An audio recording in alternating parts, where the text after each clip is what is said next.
Hey everybody, Peter Zine here, coming to you from my parents' backyard in Marshalltown, Iowa.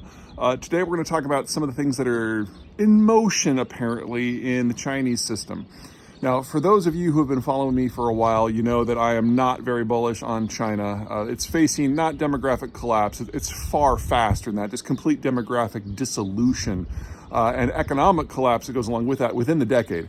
Assuming that there are no other problems.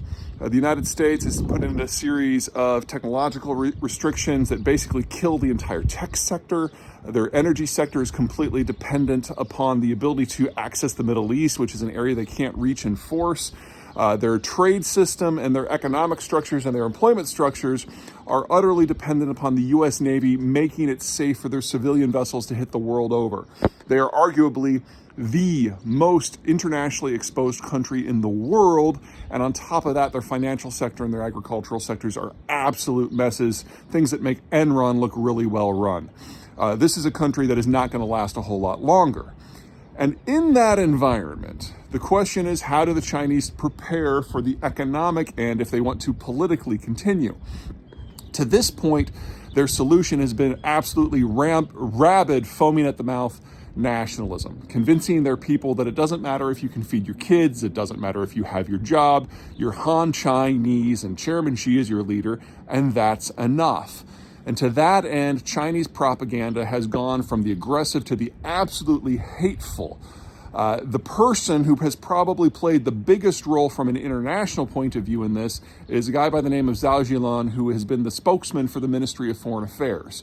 And he is kind of the poster child for what the Chinese call warrior wolf diplomacy, which is an unapologetic, ultra-nationalist, very hate and invective-filled approach to dealing with the rest of the world.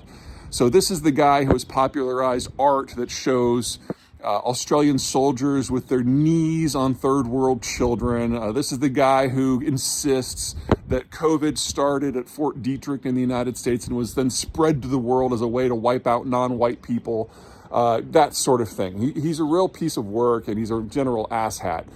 Anyway, as long as he was at the Ministry of Foreign Affairs, he was the voice of China on the international stage. Well, in the first week of January, he was transferred very quietly away from the MFA, and he is now a small wig at the Department of Ocean and Boundary Affairs, which is about like getting taken from being the spokesman of God, and all of a sudden now you're responsible for, what would be a great example here? You're in charge of Border Patrol in northern Idaho. It's difficult to imagine someone falling so far so fast. Now, the challenge we have in interpreting this is that no one really knows what Xi is thinking, because Xi is in such a tight cult of personality that he doesn't really confide in anyone, and it's very difficult for intel to penetrate that sort of environment. But we know that Zhao was one of Xi's favorites.